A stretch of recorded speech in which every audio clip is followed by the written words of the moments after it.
오늘은 물리학 전공 대학원 과정에 포함되어 있는 양자장론이라는 과목을 소개하고자 합니다. 이 영상을 만들면서 제가 염두에 둔 시청자층은 양자장론을 곧 수강하려는 대학원생 또는 대학원 진학을 계획하고 있는 학부 3, 4학년생입니다. 만약 여러분이 학부 1, 2학년생이거나 물리에 관심이 있는 비전공자라면 이 영상을 계속 시청하시기보다는 양자장론에 관한 대중 강연을 시청하시기를 권하고 싶습니다. 조회수 수백만을 자랑하고 있는 데이빗 통 선생의 영국 왕립학회 강연을 추천합니다. 오늘 과목 소개는 질문과 답변 형식으로 준비했습니다. 첫 번째 질문부터 시작하겠습니다. 양자장론이라는 이름이 어떤 의미를 담고 있을까요? 처음 보시는 분도 대충 짐작하실 수 있겠지만 양자장론이라는 단어는 세 단어를 묶어서 만든 합성어입니다. 세 단어를 구분하기 위해서 띄어쓰기를 하자면 이렇게 할 수 있겠고요. 각 단어별로 영어 단어와 한자 표현이 붙어 있습니다. 여러분들이 물리 전공생이기 때문에 양자라는 말, 장이라는 말 둘 다 전에 들어보신 적이 있을 거고요. 양자는 여러분들 학부 양자역학 수업 시간에 배운 그 양자 맞습니다. 하이젠베르크의 불확정성 원리, 슈레딩거 방정식 등등을 떠올리시면 되겠습니다. 장은 흔히 파동 방정식이라는 방정식으로 기술되는 모든 물리량을 다 통칭하는 말인데요. 역시 학부 과정에서 배우는 범위에서는 제일 유명한 장으로는 전기장, 자기장이 있겠고요. 전자기학 수업 시간에 전기장, 자기장을 다룬 기억이 또렷하게 나실 겁니다. 그래서 양자장론의 역사에서 가장 먼저 완성된 장론의 예 중에 하나인 양자전기역학은 이름 그대로 전자기학과 양자역학을 한데 합친 것이라고 볼 수 있겠습니다. 이름풀이를 떠나기 전에 번역에 관해서 한마디 덧붙이고자 하는데요. 일부 한국어로 쓴 교과서에서 장이라는 단어를 마당으로 바꿔서 쓰자라는 주장을 하는데 저는 개인적으로 반대 의견을 가지고 있습니다. 그 이유는 영어 단어 field가 의미하는 바는 끝없이 펼쳐진 굉장히 넓은 벌판 또는 들판에 가깝고요. 반면에 한국어의 마당에 해당되는 영어 단어는 보통 yard나 garden 같은 것에 대응이 되거든요. 그래서 field를 마당으로 번역하면 불필요한 오해의 소지가 있다고 생각합니다. 물리학의 역사에서 양자장론은 언제 어떤 경위를 통해서 등장했을까요? 여러분들 양자역학 공부하면서 양자역학 초창기 역사에서 입자와 파동의 이중성이라는 게 굉장히 중요한 화두였다는 거 배웠을 텐데요. 순서를 따져보자면 빛이 입자일 가능성이 플랑크의 흑체 복사와 아인슈타인의 광전 효과 등에서 먼저 제기가 됐고요. 전자를 비롯한 고전적인 입자들을 파동으로 볼 수 있는 가능성은 그 후로 한 20년쯤 지난 시점에서 처음 대두가 됐습니다. 근데 막상 학부 양자역학 시간에 배우는 내용들을 돌이켜보면 고전적으로 입자라고 생각했던 전자를 비롯한 입자들을 슈레딩거 방정식이라는 파동 방정식으로 이해하는 과정, 수소 원자의 에너지 준위, 하모닉 오실레이터 등등은 굉장히 많은 시간을 공들여서 배운 반면에 고전적으로 파동이라고 생각했던 빛을, 전자기파를 입자로 취급하는 과정에 대해서는 사실 별로 많이 배우지 않습니다. 그래서 양자장론을 배워야 하는 이유, 그리고 배우고 싶은 이유의 첫 번째는 입자 파동 양면성 중에 나머지 절반을 배우고 싶어서라고 해도 과언이 아닐 겁니다. 제가 오늘 양자장론의 역사를 충분히 자세히 설명드릴 방법은 없을 것 같지만 양자장론의 시점은 슈레딩거 방정식과 하이젠베르크의 대수적인 접근 방식이 완성된 1925년경으로 거슬러 올라갑니다. 1925년에 보은, 하이젠베르크, 조단이 같이 쓴 논문에 이미 전자기장의 양자역학적인 원리를 적용해서 광자, 포톤 개념을 확립하는 내용이 들어가 있습니다. 그리고 1, 2년 후에 디락 선생이 전자를 기술하는 파동 방정식, 디락 방정식을 도입을 했고요. 전자와 전기장, 자기장 그리고 그 사이에 있는 상호작용을 다 묶어서 양자전기역학이라는 이름으로 완성을 시킨 것이 1949년 정도인 것으로 알려져 있습니다. 그래서 양자장론이 처음 시작해서 양자전기역학이 완성된 데 한 25년 걸렸고요. 그 다음 25년 동안은 훨씬 더 많은 일들이 실험적으로 또 이론적으로 벌어졌는데 과감하게 생략하고 1974년경에 입자물리학 표준 모형이라는 것이 완성됐다고 알려져 있습니다. 쿼크와 렙톤과 강한 상호작용, 약한 상호작용을 다 포함하는 그 입자물리 표준 모형 맞습니다. 1974년 이후에도 어느덧 50년 가까이 세월이 흐르고 있는데요.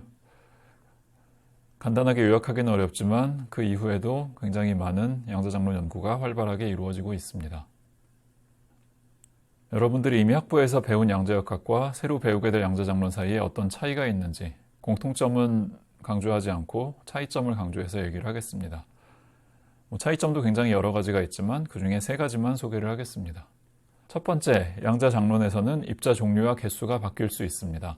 여러분들이 양자역학 교과서에서 슈레딩거 방정식을 풀 때 입자의 개수는 한 개면 한 개, 두 개면 두 개 처음부터 고정이 되어 있었고 방정식을 푸는 과정에서 바뀌는 것은 상상하기 어려웠죠. 하지만 양자장론에서는 입자 종류와 개수가 바뀌는 일이 굉장히 흔합니다. 여기 지금 제가 들어놓은 예시는 중성자가 양성자와 전자와 엔티뉴트리노의 조합으로 붕괴하는 실제로 자연계에서 관측되는 반응인데요. 학부 양자역학 교과서에 있는 방식만으로는 이런 과정을 기술할 수 없고요. 제대로 하려면 양자장론이 필요합니다.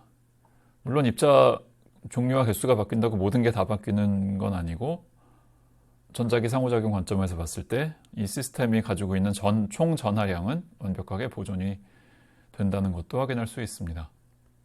입자 종류와 개수가 바뀌는 것과 더불어서 상대론, 일반 상대론까지는 아니더라도 특수 상대론이 필요하다는 사실도 금방 깨달을 수 있습니다. 왜냐하면 입자들의 상호작용 과정에서 전체 에너지 보존 법칙이 성립을 하는데 에너지와 운동량이 보존되는 과정에서 여러 입자들이 운동 에너지를 나눠 가지다 보면 그 중에 일부 입자에 대해서는 운동 에너지의 크기가 질량에 의한 mc제곱 에너지보다 더 커질 수가 있거든요. 그럴 때는 상대론 없이 양자역학만 해서는 제대로 운동을 기술할 수 없습니다. 또 하나 큰 차이, 그리고 가장 중요한 차이 중에 하나가 양자정론에서는 자유도가 무한히 많다는 건데요. 여기서 자유도가 무엇을 말하냐면 서로 독립적으로 움직일 수 있는 물리계를 기술하는 변수의 개수라고 보시면 되는데, 예컨대 여러분들이 양자역학 시간에 입자 한 개가 1차원 운동을 하는 파동방정식을 공부를 한다고 하면 파동함수는 1차원의 위치에 관한 변수 x라는 변수 하나의 함수가 되죠. 만약에 입자 두 개가 역시 1차원에서 움직인다 그러면 두 변수에 의존하는 파동함수를 공부를 해야 될 거고요. 입자가 한 개라도 3차원에서 이동을 하면 변수는 3개가 됩니다. 그러면 일반적으로 적당히 큰 숫자 n을 도입해서 입자 n개가 3차원에서 이동을 하면 자유도가 몇 개일 것이냐, 파동함수가 변수 몇 개의 함수일 것이냐를 따져보면 자유도가 3배의 n개라는 것을 쉽게 확인할 수가 있습니다.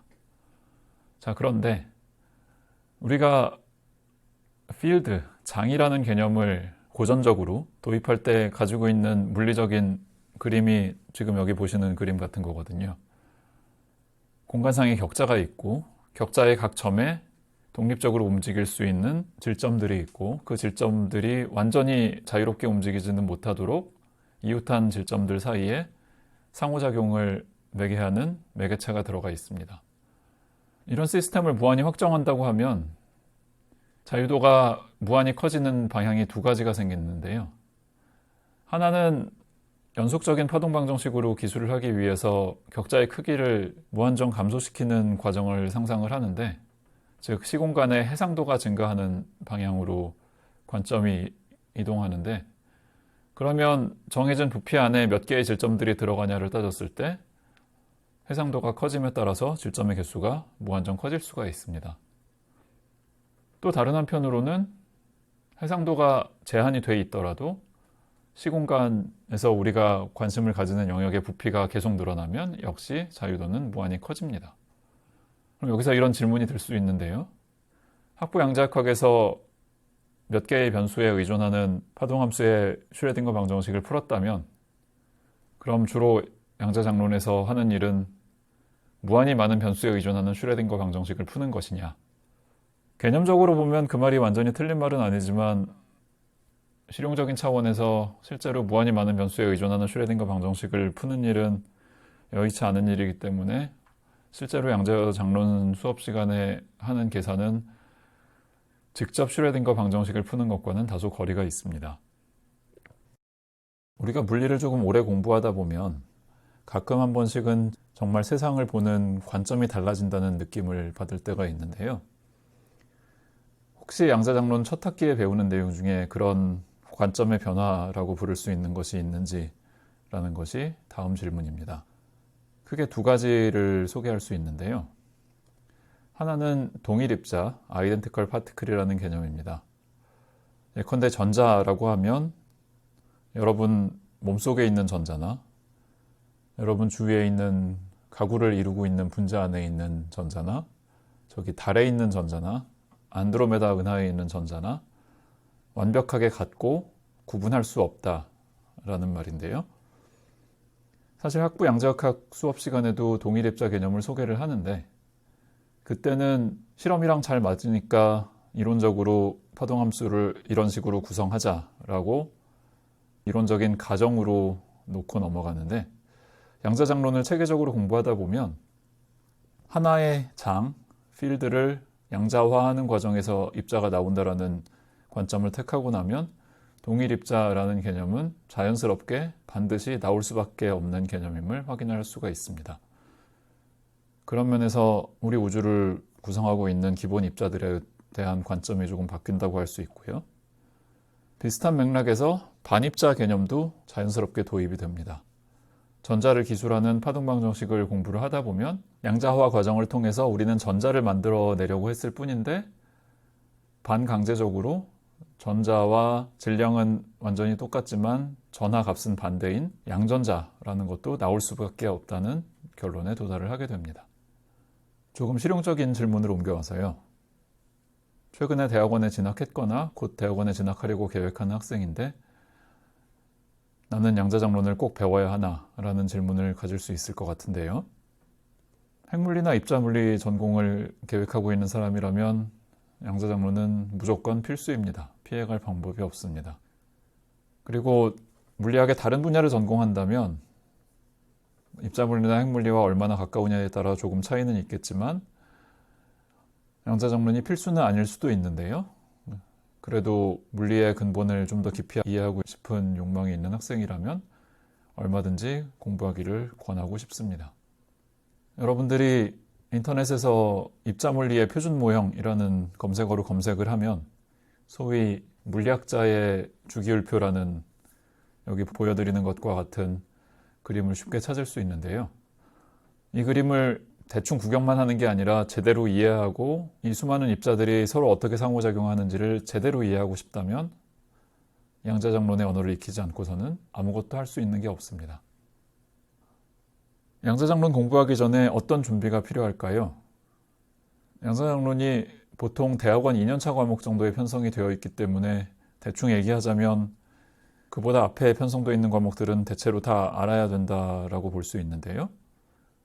소위 학부 물리학과 교과과정의 4대 역학이라고 불리는 고전역학, 전자기학, 양자역학, 통계역학을 놓고 보면 물론 이 중에 어느 하나도 버릴 게 없지만 통계역학은 잠시 접어둔다고 해도 고전역학, 전자기학, 양자역학을 각각 필수에 해당되는 최소 한 학기 이상, 권장하기에는 2학기 이상 공부를 한 다음에 양자장론에 도전하는 게 좋다고 할 수 있겠습니다.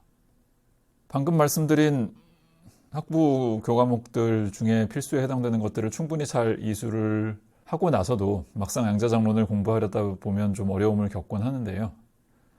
마치 물리학 학부 과정에서 제일 악명 높은 과목 중에 하나가 양자역학인 것처럼 대학원 과정에서 제일 악명 높은 과목 중에 하나로 양자장론이 명성을 떨치는데 탄탄한 학부 물리학 기초 외에 어떤 준비를 해두면 양자장론 공부에 도움이 될까 하는 게 다음 질문입니다. 꼭 양자장론뿐만 아니라 물리의 어떤 과목을 공부할 때 느끼는 어려움이라는 게 조금 시간이 지난 다음에 다시 되돌아보면 크게 2가지로 나뉘는데요. 하나는 처음 배울 때는 굉장히 어렵게 느껴졌는데 조금 시간이 지나고 나서 천천히 다시 살펴보니까 그렇게까지 어려운 게 아니었더라. 처음에 좀 방향 감각이 없어서 어렵게 느껴졌던 거일 뿐이더라 라는 소주제들이 있고요. 반면에 한 과목을 한 번 공부하고 두 번 복습하고 세 번 복습하고 여러 번 다시 봐도 여전히 어렵게 느껴지는 것들이 있습니다.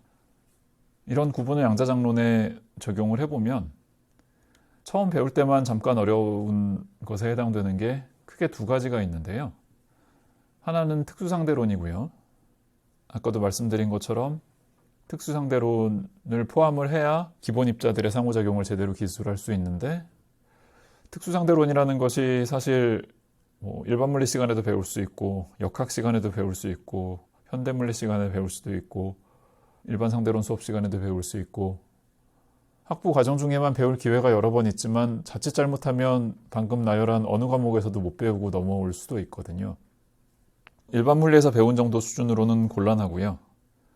현대물리나 아니면 여유가 좀 있다면 일반 상대론 교과서 앞부분에 있는 특수상대론 내용 정도를 공부하고 오면 아무래도 양자장론 처음 공부할 때 부담감이 훨씬 덜해집니다.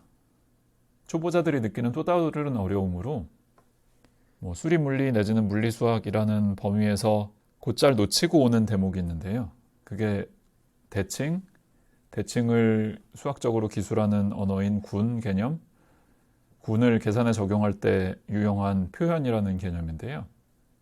학교마다 사정이 좀 다르겠지만 많은 학교에서 수리물리 또는 물리수학 과목을 한 학기 내지는 두 학기로 편성을 하다 보면 저 대칭과 군과 표현 부분이 곧잘 누락이 됩니다. 그래서 많은 학교에서 학생들이 저걸 제대로 못 배우고 대학원에 진학을 하는데요. 대학원에서도 저걸 제대로 안 가르쳐 주기 때문에 양자장론을 처음 공부할 때 양자장론이 어려운 건지 저 대칭과 군에 관한 수학이 어려운 건지 분간이 안 갈 때가 있습니다. 그래서 가능하다면 요즘은 좋은 참고 문헌 찾기도 비교적 쉬우니까 대칭과 군과 표현에 관한 수리물리, 물리수학 보충학습을 조금 하고 오면 여러모로 도움이 될 겁니다.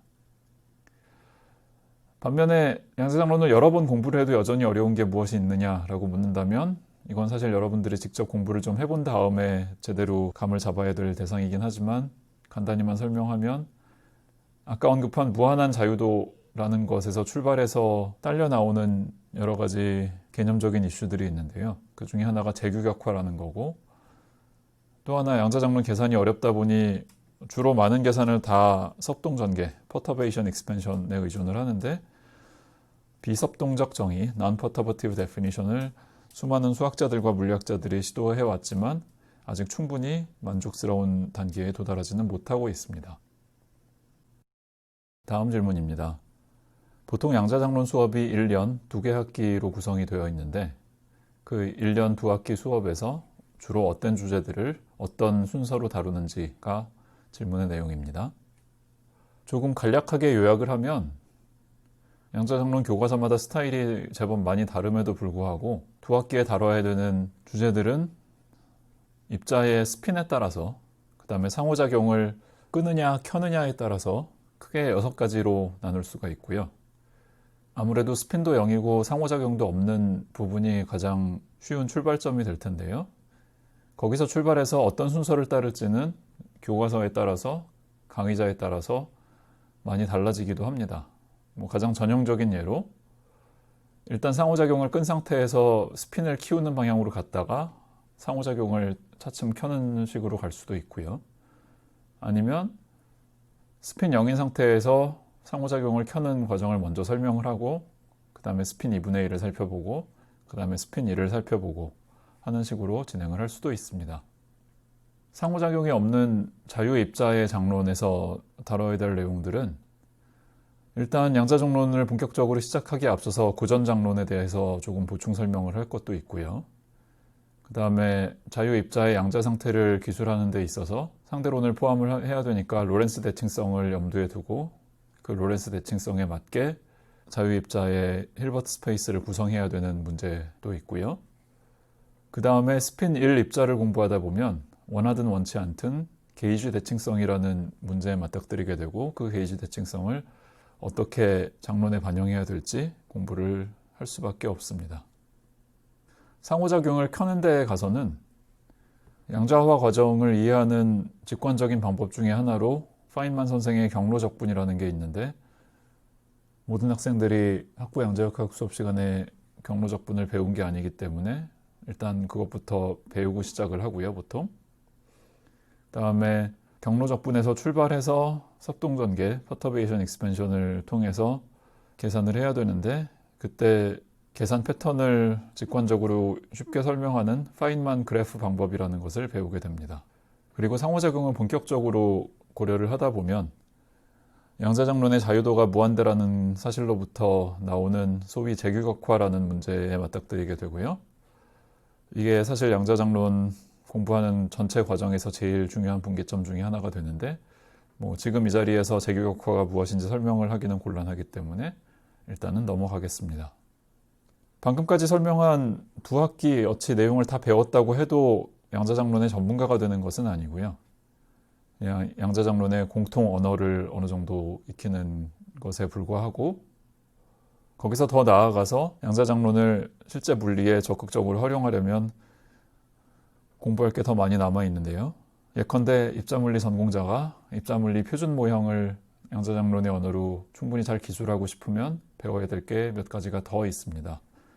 그냥 천천히 진도를 나간다고 하면 양자장론 세 번째 학기쯤에 배치가 돼야 될 텐데 보통은 양자장론 세 번째 학기라는 식으로 개설을 하진 않고 고급장론이나 아니면 입자물리나 별도의 수업을 편성을 하게 될 겁니다.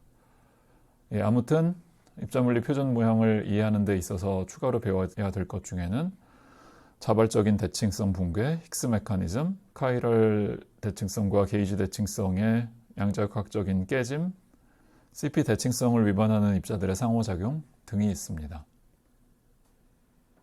과목을 소개하다 보면 당연히 따라오는 질문 중에 하나가 교재를 추천해달라는 질문인데요. 제가 양자장론 수업을 안 한 지가 좀 됐고 최근에 나온 모든 교재들을 다 살펴본 게 아니기 때문에 강하게 의견을 드리기는 곤란한데요. 인터넷에서 무료로 구할 수 있고 비교적 초보자들이 읽기 쉬운 방식으로 쓰여 있는 강의 노트 두 개를 먼저 추천드리겠습니다. 하나는 데이빗 통 선생이 쓴 강의 노트고요. 또 하나는 티모 와이간드 선생이 쓴 강의 노트입니다. 데이빗 통 선생 강의 노트는 양자장론뿐만 아니라 대단히 여러 과목들이 있는데 모든 강의 노트들이 비교적 읽기 쉬운 구어체로 써 있다는 장점이 있고요. 양자장론에 국한해서 얘기하면 저 티모 와이간드 선생의 강의 노트는 데이빗 통 선생의 강의 노트에 비해서 다루는 범위가 더 넓고 깊다는 장점이 있습니다. 양자장론 교과서가 단행본으로도 상당히 여러 개가 나와 있는데요. 그 중에 몇 개만 예시를 들겠습니다. 일단 초보자를 위한 배려가 묻어있는 책들을 조금 소개를 하면 지난 25년간 가장 대표적인 양자장론 교과서의 자리를 계속 지키고 있는 패스킨 슈러더 책이 있고요. 그다음에 독립적으로 교과서로 쓰기에는 좀 아쉬운 면이 있지만 직관적인 설명이 상당히 돋보이는 지 선생의 책이 있고요. 패스킨 슈러더 교과서와 어느 정도 상호 보완적인 역할을 할 수 있는 책으로 스트레드니키 선생 책을 들 수가 있습니다.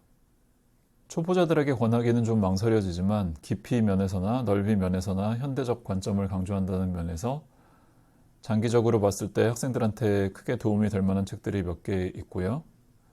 여기 나열을 해놨습니다. 일단 양자장론 지식이 어느 정도 쌓인 다음에 보기를 추천드리고 각각의 책에 대한 소개는 생략하겠습니다. 아까도 말씀드렸지만 양자장론 수업을 한두 학기 들어도 입자물리 표준 모형을 다 이해하는 데는 다소 시간이 부족한데요. 별도로 입자물리 전공자를 위한 책 또는 스탠다드 모델을 전문으로 다루는 책 말고 양자장론 교과서에서 입자물리 표준 모형을 충분히 폭넓게 다루고 있는 책이 많지 않은데 아까 먼저 언급한 패스킨 슈러더가 그런 예 중에 하나고요. 또 비교적 최근에 나온 책 중에 하나로 슈바르츠 선생의 양자장론과 표준 모형이라는 책을 들 수 있습니다. 제가 미리 준비한 내용은 여기까지고요. 다른 질문 있는 분들은 댓글에 남겨주시면 최대한 답변해 드리겠습니다. 감사합니다.